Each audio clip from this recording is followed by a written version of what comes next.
You remember the ordinary evening as though it were yesterday, though the world around you shifted in an instant. The streetlights cast a pale yellow glow on the wet pavement, each puddle reflecting fractured shards of neon from nearby signs. The hum of distant traffic was punctuated by the occasional bark of a dog or the clatter of a loose trash can rolling across the curb. Everything seemed mundane, predictable even, until the sirens came, slicing through the quiet night like jagged knives. You had been walking home with a sense of calm, the rhythm of your steps almost meditative, when suddenly the flashing red and blue lights caught your attention. At first, you thought it was a minor traffic stop, another late-night inconvenience for someone unlucky. But as you drew closer, your heart sank because you recognized the figure now surrounded by uniformed officers. It was someone you knew, someone whose face had always carried warmth, humor, a touch of stubbornness that made them memorable.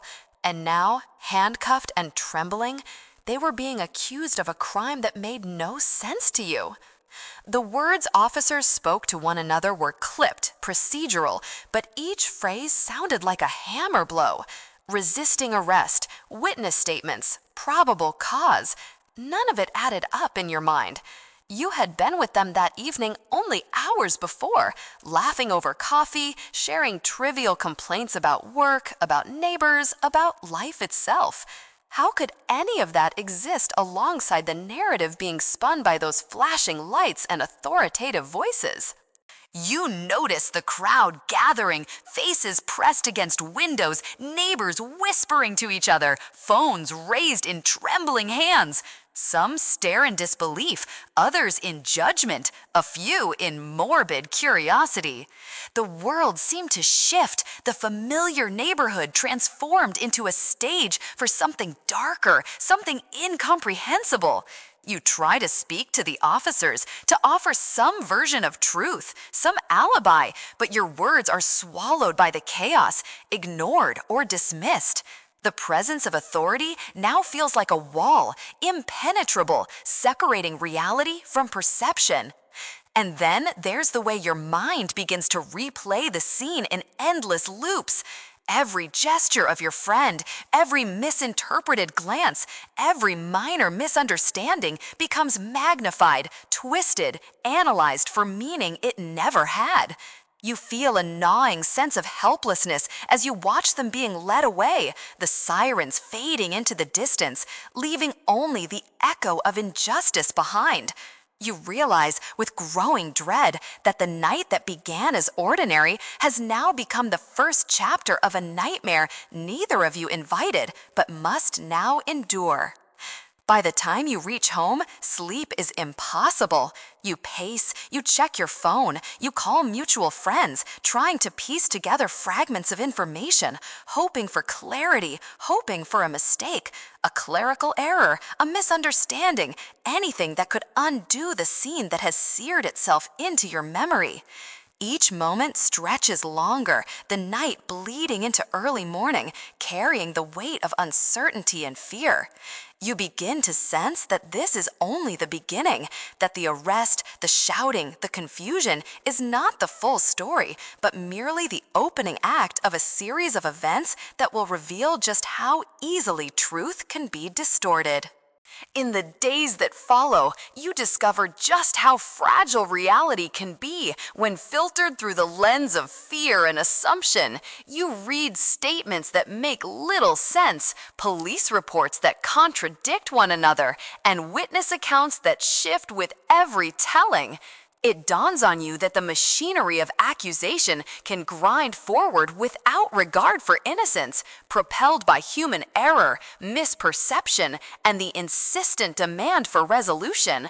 And through it all, your mind remains tethered to that night, replaying it, questioning it, haunted by the knowledge that a single misstep, a single misjudgment can alter the trajectory of an entire life.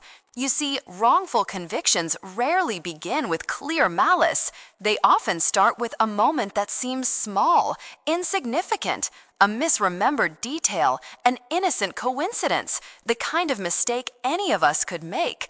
But the consequences, as you are coming to understand, are anything but small. They ripple outward, touching everyone connected to the accused, reshaping lives in ways that can never be fully repaired. And while the world moves on, oblivious or indifferent, you are left staring into the abyss that opened on that ordinary night, knowing that the fight for justice, if it even exists in this case, is just beginning. You are forced to grapple with uncomfortable truths, how easily human perception can be manipulated, how quickly fear can cloud judgment, how fragile the boundary between guilt and innocence truly is. And as the days turn into weeks and the weeks stretch into months, the sense of disbelief you felt on that first night evolves into something heavier, more insidious, a persistent anxiety that the system designed to protect can just as easily betray. Every interaction with the outside world, friends, family, neighbors, is now tinged with caution.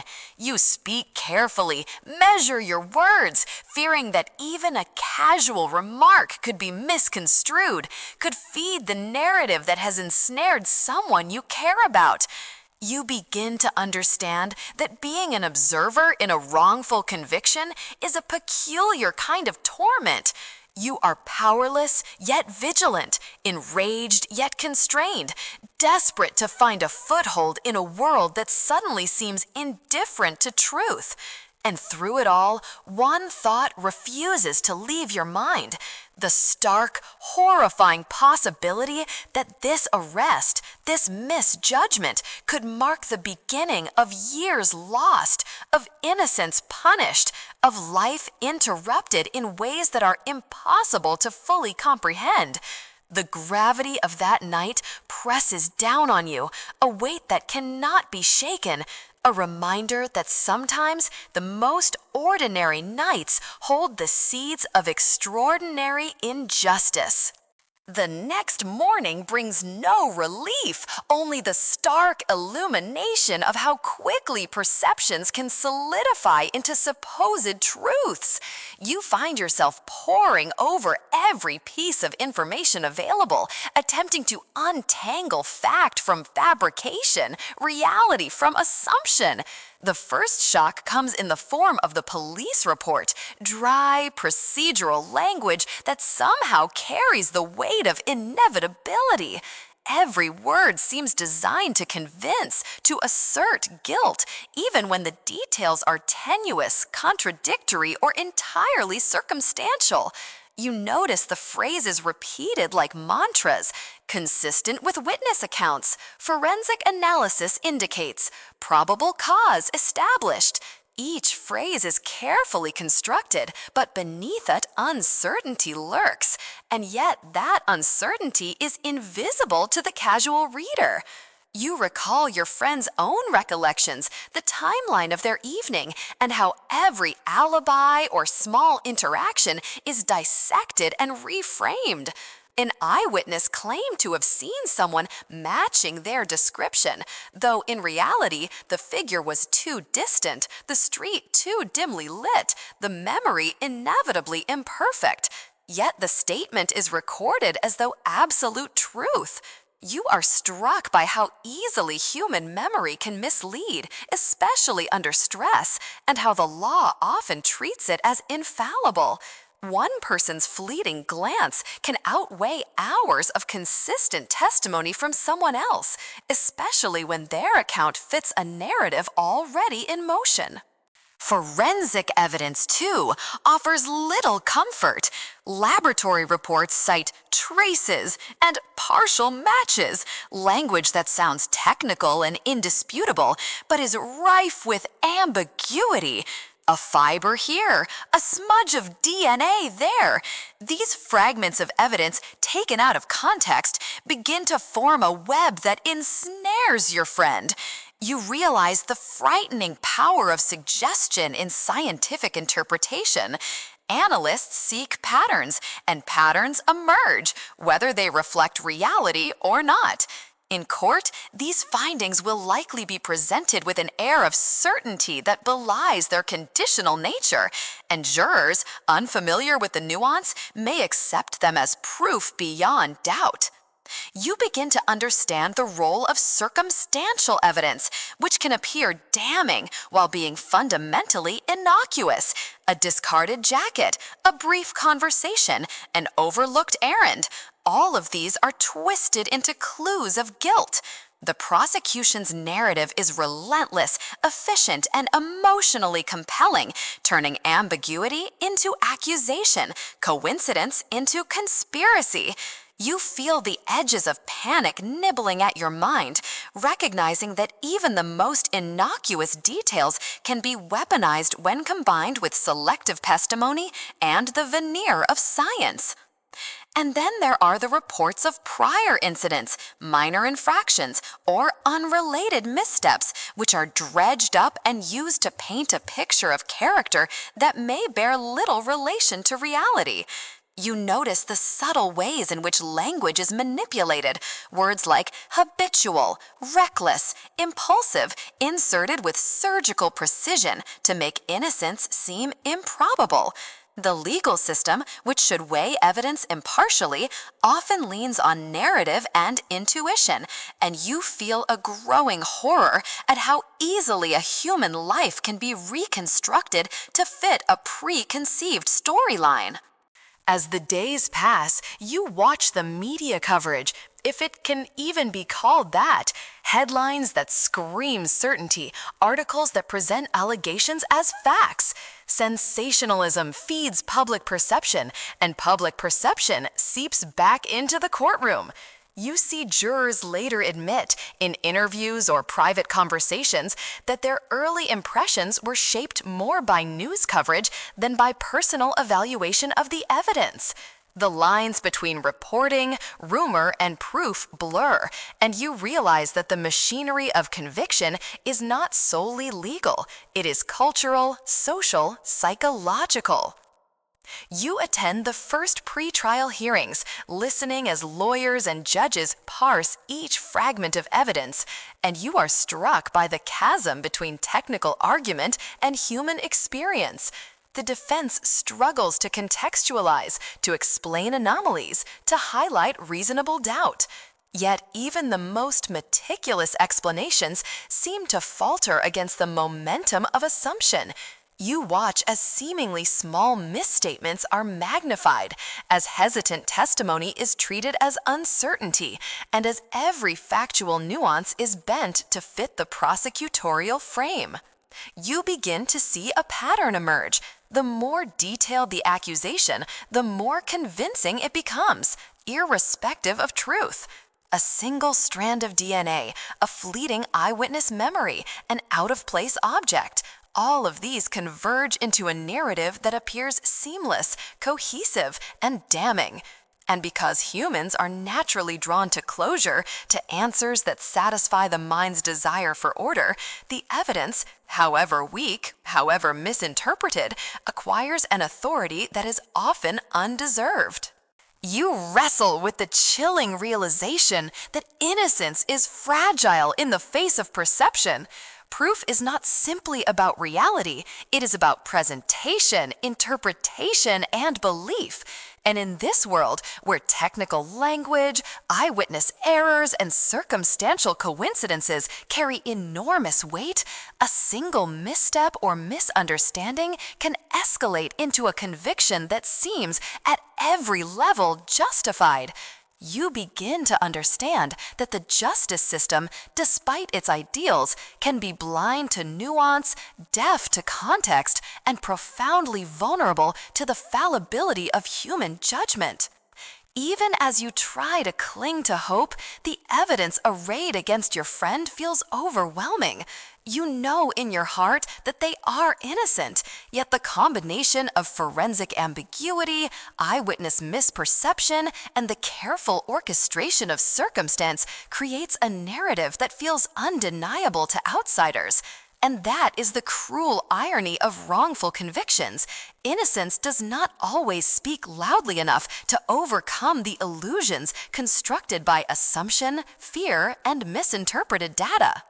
By the time the trial approaches, you are already exhausted, not just physically, but morally, emotionally, spiritually.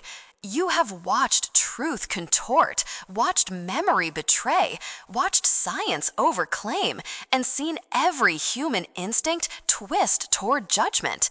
And you know that the battle for justice is about to enter its most visible, most decisive, and most unforgiving stage, where every misstep, every misinterpreted gesture, and every sliver of evidence will be scrutinized under the unforgiving glare of the courtroom. The courtroom feels simultaneously familiar and alien, a theater of formality where truth is expected to emerge yet often remains obscured. You enter with a sense of trepidation, noticing the polished wood, the stern faces of the bailiffs, the low murmur of whispers from spectators, some curious, others sympathetic, and a few already convinced of guilt. Your friend sits at the defense table, quiet, tense, yet determined to endure what is to come. You realize immediately that this is not merely a trial of facts, but a trial of perception, where appearances weigh as heavily as evidence and where shadows of doubt can be manipulated into certainty. Your friend purrs at the prosecution begins with a narrative as smooth as it is persuasive, presenting events in a linear sequence, each detail chosen to build inevitability. They speak with a practiced cadence, emphasizing selective points, connecting dots with rhetorical flair, even when those dots are tenuous. The witnesses they call are carefully guided, their testimonies framed to reinforce the story. You notice subtle cues, the way they pause for emphasis, the glances exchanged with attorneys, the repetition of phrases to instill conviction in both jury and audience. It is disorienting, almost hypnotic, and you feel a rising tension in your chest as you watch the narrative unfold. Meanwhile, the defense struggles against an uphill battle. Every effort to contextualize, to explain inconsistencies, to highlight reasonable doubt seems to be absorbed into the larger, more imposing story the prosecution has constructed. Technical objections are met with polite nods, but rarely make the headlines or sway impressions. You watch as jurors take notes, sometimes hesitating, sometimes frowning, sometimes exchanging quick glances that speak volumes. The human element, the natural desire to reach conclusions, to seek order, to trust authority, presses against the abstract principles of fairness and impartiality. Eyewitnesses are brought to the stand, and you feel your heart constrict. Their confidence is unnerving, their memories reshaped by questioning, their certainty unshakable. One recalls details that were never there. Another conflates times and places, yet both are treated as pillars of truth. You sense the danger in the combination of human fallibility and legal weight. The law demands precision, yet human recollection is inherently flawed. Each misremembered gesture, each incorrect identification, each tentative description becomes a weapon against someone who has done no wrong. Forensic experts follow, their language technical and authoritative. Terms like matches, indicative, and consistent with dominate the dialogue, each statement seeming precise, irrefutable. You recognize, however, that these phrases mask probabilities, assumptions, and limitations inherent in the analysis. The jury, largely unfamiliar with the subtleties of scientific interpretation, may not grasp the nuance, and you understand the peril. In the courtroom, confidence can masquerade as correctness, and complexity often translates to credibility. You watch your friend's expression tighten, a mix of frustration and quiet resignation, aware that truth alone may not be sufficient to counter the impression of guilt. You are acutely aware of the role of human bias throughout the trial. Subtle cues, a raised eyebrow, a skeptical glance, a choice of words shape perceptions, sometimes more effectively than concrete evidence. Jurors, shaped by their experiences and societal expectations, bring assumptions into the room, often unconsciously. And the judge, despite impartiality, must navigate the procedural machinery, sometimes allowing lines of questioning or evidence that, though legally permissible, skew the balance subtly but significantly. You watch your friend's expression tighten, a mix of frustration and quiet resignation, aware that truth alone may not be sufficient to counter the impression of guilt. You are acutely aware of the role of human bias throughout the trial. Subtle cues, a raised eyebrow, a skeptical glance, a choice of words shape perceptions, sometimes more effectively than concrete evidence. Jurors, shaped by their experiences and societal expectations, bring assumptions into the room, often unconsciously. And the judge, despite impartiality, must navigate the procedural machinery, sometimes allowing lines of questioning or evidence that, though legally permissible, skew the balance subtly but significantly. As the days stretch into weeks, the repetitive rhythm of testimony, objection, cross-examination, and recess wears on everyone. You begin to notice the erosion of clarity, the blurring between what is known and what is asserted. The courtroom becomes a stage where narrative and persuasion dominate over raw fact, where perception often outweighs reality, and where the innocent must hope that gaps, contradictions, and inconsistencies are seen for what they are before a verdict is delivered. You also witness the psychological toll on your friend. Small victories, successful objections, a hesitant juror asking a probing question are fleeting comforts against the overarching pressure. The weight of scrutiny, the relentless questioning, the accusatory gaze of strangers, and the looming presence of potential incarceration press down with relentless force. You feel it yourself, the creeping anxiety, the gnawing dread, the sense that the courtroom is not merely a venue for justice, but a crucible where human flaws are magnified and where the stakes are nothing less than freedom, dignity, and life itself. And yet, even amid this tension, glimmers of hope emerge. Observers who notice inconsistencies, minor procedural errors, or gaps in the prosecution's narrative provide subtle reassurance that truth can sometimes pierce through the smoke of persuasion.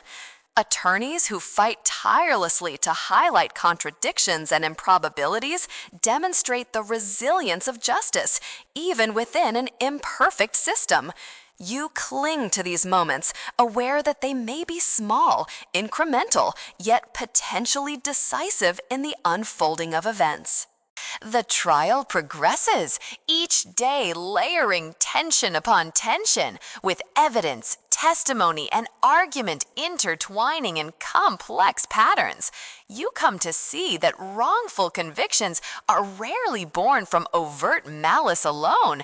They emerge from a combination of human error, misjudgment, flawed memory, and the persuasive power of structured narrative. And as you watch, heart heavy, you realize that the courtroom is both protector and predator, a place where truth is presented but not guaranteed, where justice is promised but not always delivered, and where every word, gesture, and omission can alter the course of an innocent life. By the time closing arguments arrive, you are exhausted yet hyper-aware. You listen as attorneys summarize, emphasizing either inevitability or reasonable doubt, each hoping to imprint the jurors' minds with the conclusion they seek. And as the judge delivers final instructions, you sense the gravity of what is about to occur. 12 individuals tasked with deciding not only guilt or innocence, but the very fate of someone you know to be blameless, constrained by law, yet guided by perception, human fallibility, and the weight of evidence that deceives as often as it illuminates. The moment the verdict is read, a shiver runs through your entire being. The words hang in the air like an accusation, heavier than the courtroom's polished wood and the stern faces that surround you. You watch your friend's shoulders slump, a subtle but crushing collapse under the weight of a judgment that feels impossibly wrong. The gavel comes down again and again, marking not just the end of the trial, but the beginning of a new, grueling chapter, life behind bars for a crime they did not commit. The prison gates close with a metallic clang, and the world you knew shrinks into something distant and surreal. You cannot imagine the smallness of a cell, the starkness of concrete walls, the cold iron of bars that separate your friend from freedom. There are hours spent staring at ceilings, counting the minutes between meals, listening to the echo of footsteps in narrow corridors. The sensory deprivation is gradual but insidious, eroding patience, blurring the boundaries between days, and leaving only the relentless awareness of confinement. In the beginning, disbelief alternates with bursts of anger. How could the system have failed so completely? How could a jury, a judge, and a constellation of officials have mistaken fiction for fact? But slowly, disbelief transforms into routine, a coping mechanism necessary to survive. You imagine your friend learning the rules of prison life, whom to trust, how to avoid conflict, and how to navigate a world where power dynamics are raw, immediate, and sometimes brutal. Even innocence cannot shield them from the harsh realities of incarceration. Isolation becomes another formidable adversary. The absence of familiar voices, the limited access to loved ones, and the monotony of repetition combine to erode spirits. You picture your friend writing letters, many unsent, simply to maintain a sense of connection to the life they left behind. You sense the creeping, subtle despair that can gnaw at a person's psyche, the quiet hours when fear, doubt, and frustration become a relentless companion. Each day is a balancing act between asserting dignity and adapting to circumstances that feel unjust and dehumanizing. The social dynamics of prison life are unforgiving. You imagine the constant negotiation for respect, the unspoken hierarchies, the need to remain vigilant at all times. A moment of perceived weakness can invite harassment. A show of defiance can provoke retaliation. Every interaction is a test. Every decision carries potential consequences. And the awareness that your friend's presence is unjust adds a layer of psychological complexity that few can understand. You realize that the injustice does not end with the verdict. It permeates daily life, shaping behavior, perception, and even identity. Medical care, mental health support, and personal autonomy are all constrained by a system designed for control, not for comfort or justice. You picture your friend enduring illnesses alone, navigating bureaucracies that offer minimal assistance, and confronting the stark reality that being innocent does not guarantee compassion. The mind begins to grasp subtle strategies to survive: compartmentalization, selective engagement, and the careful preservation of hope, fragile as it may be. Friends, family, and advocates outside the walls become lifelines. You watch the network of support struggle to maintain communication, send packages, and advocate for reconsideration. Their letters and visits are small, precious reminders that the world outside still holds awareness of the injustice. Yet the gaps, the missed opportunities, the delayed responses serve as reminders of isolation's relentless power.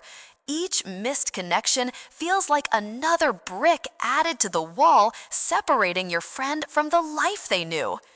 Emotionally, the strain is immense. You feel their joy muted, their laughter hesitant, their expressions weighed down by constant vigilance. Even small victories, gaining privileges, winning a minor appeal, carry the bittersweet taste of endurance rather than triumph. The mind becomes a battlefield, alternating between resilience and despair, hope and frustration. The question is ever present: how much can one endure before the injustice becomes internalized, before the system's failure reshapes identity, erodes trust, and dampens the spirit? Time itself becomes an instrument of pressure. Days blend into weeks, weeks into months, and months into years. The legal calendar moves slowly, appeals are filed and delayed, new evidence is reviewed but often dismissed or ignored. You sense that even the most persistent advocacy must contend with a sluggish, imperfect system where patience is tested at every level. The concept of justice seems suspended, waiting for recognition that may never come, while your friend continues to bear the consequences of a verdict imposed prematurely and erroneously. Time itself becomes an instrument of pressure. Days blend into weeks, weeks into months, and months into years. The legal calendar moves slowly, appeals are filed and delayed, new evidence is reviewed but often dismissed or ignored. You sense that even the most persistent advocacy must contend with a sluggish, imperfect system where patience is tested at every level. The concept of justice seems suspended, waiting for recognition that may never come, while your friend continues to bear the consequences of a verdict imposed prematurely and erroneously. Time itself becomes an instrument of pressure. Days blend into weeks, weeks into months, and months into years. The legal calendar moves slowly, appeals are filed and delayed, new evidence is reviewed but often dismissed or ignored. You sense that even the most persistent advocacy must contend with a sluggish, imperfect system where patience is tested at every level. The concept of justice seems suspended, waiting for recognition that may never come, while your friend continues to bear the consequences of a verdict imposed prematurely and erroneously. Through all this, you witness the paradoxical nature of endurance. The same mechanisms that confine and isolate can also cultivate resilience. Your friend learns to navigate relationships with other inmates, to maintain a routine that preserves sanity, and to find small moments of dignity amidst the harshness.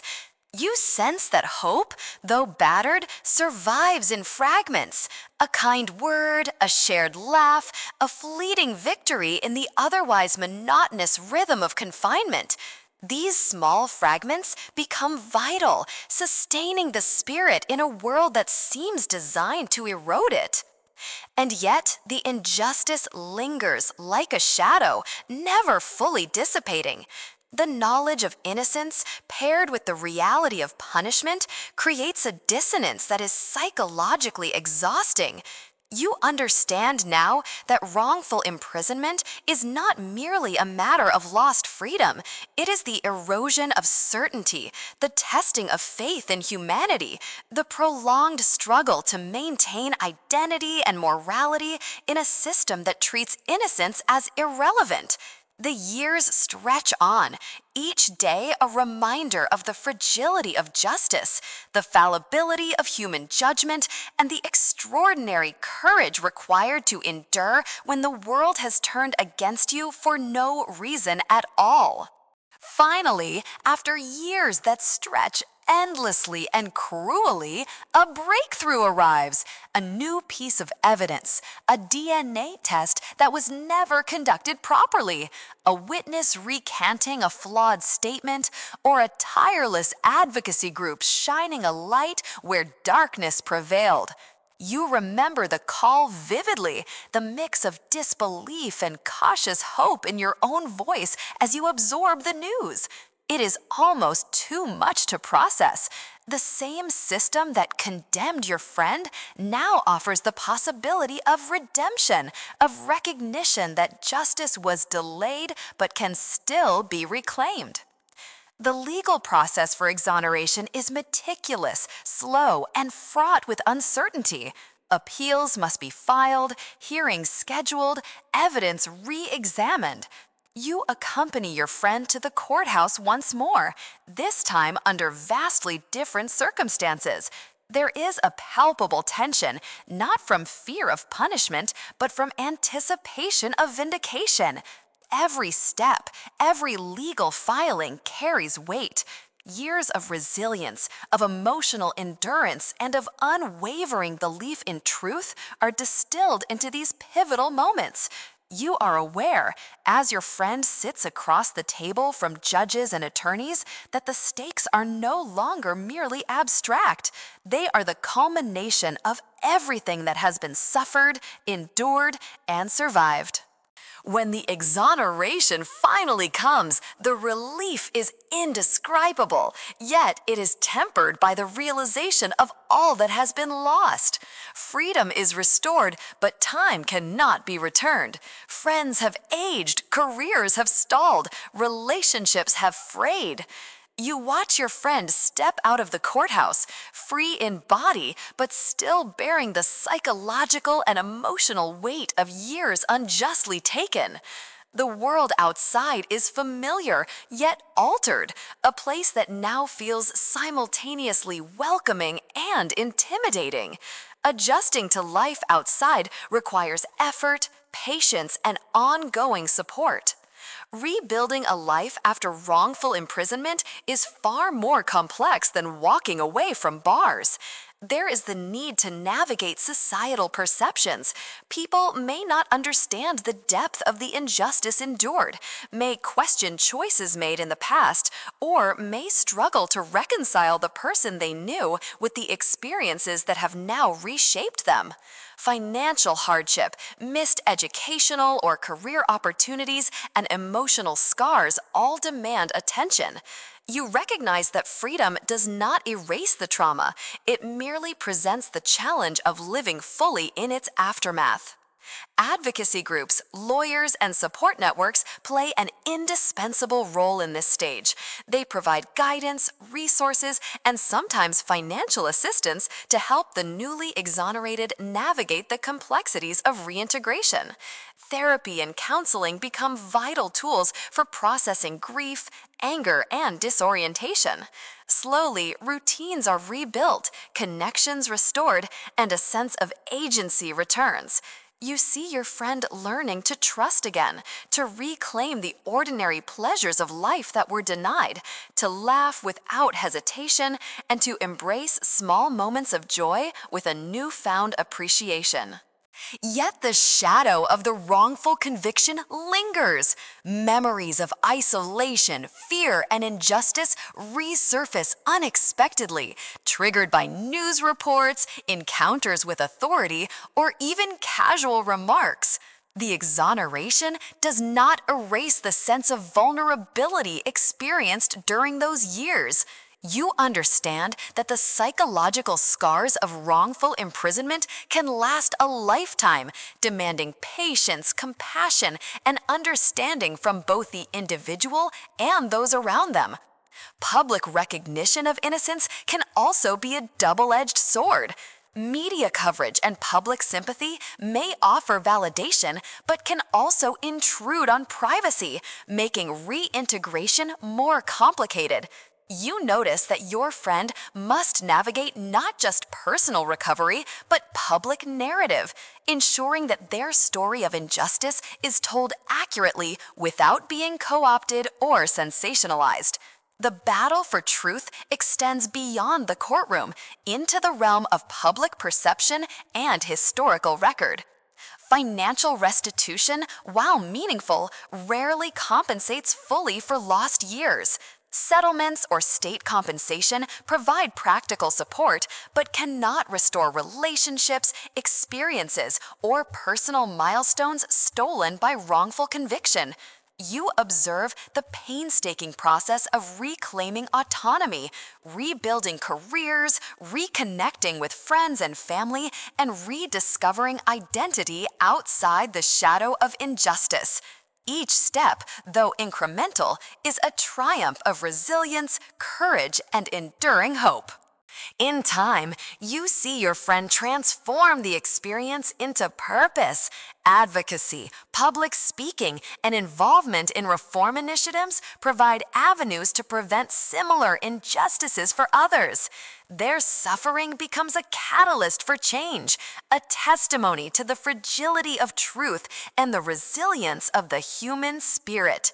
You feel a profound sense of pride, tempered by lingering sorrow for what was endured, but also an awe at the strength required to survive and rebuild. As the journey unfolds, the lessons of wrongful conviction crystallize.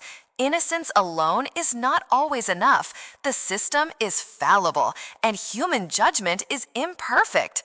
But equally, you witness the extraordinary power of perseverance, community support, and unwavering belief in justice. Freedom, once regained, is cherished not just as a legal status, but as a reclaimed sense of dignity, agency, and hope. Your friend, once condemned, now walks a path defined not by injustice, but by resilience, a living reminder that while truth may be delayed, it is ultimately indomitable. Looking back, the journey of wrongful conviction is a stark reminder of the delicate balance between justice and error. It begins with a single misperception, a misinterpreted event, or flawed evidence that can set in motion a chain of consequences no one anticipated. You have witnessed how quickly the machinery of accusation can mobilize, how persuasive narratives can overshadow fact, and how human memory and judgment, though inherently fallible, are often treated as infallible. The emotional, psychological, and social toll of being wrongly accused is profound, extending far beyond the individual to touch families, communities, and the very notion of justice itself. Yet, within this bleak landscape emerges an equally powerful testament to human resilience. Years of endurance behind bars, the struggle to maintain hope, and the painstaking pursuit of exoneration reveal the extraordinary capacity of the human spirit to survive even the most profound injustice. Support networks, advocacy groups, and the tireless work of legal experts are indispensable, not only in reclaiming freedom, but in restoring dignity and identity. Exoneration, while life-changing, also introduces new challenges: the reintegration into a world that has moved on, the processing of trauma, and the reclamation of personal agency. Ultimately, these stories are not just about the failures of the system. They are about perseverance, courage, and the enduring pursuit of truth. They remind us that justice must be continuously examined and safeguarded, that the cost of error is human, and that hope, though tested, can endure. They challenge us to recognize the fragility of innocence and the responsibility we bear to protect it. Through the pain and struggle, the possibility of redemption, restoration, and reform remains, shining a light on the enduring resilience of those who have been wronged.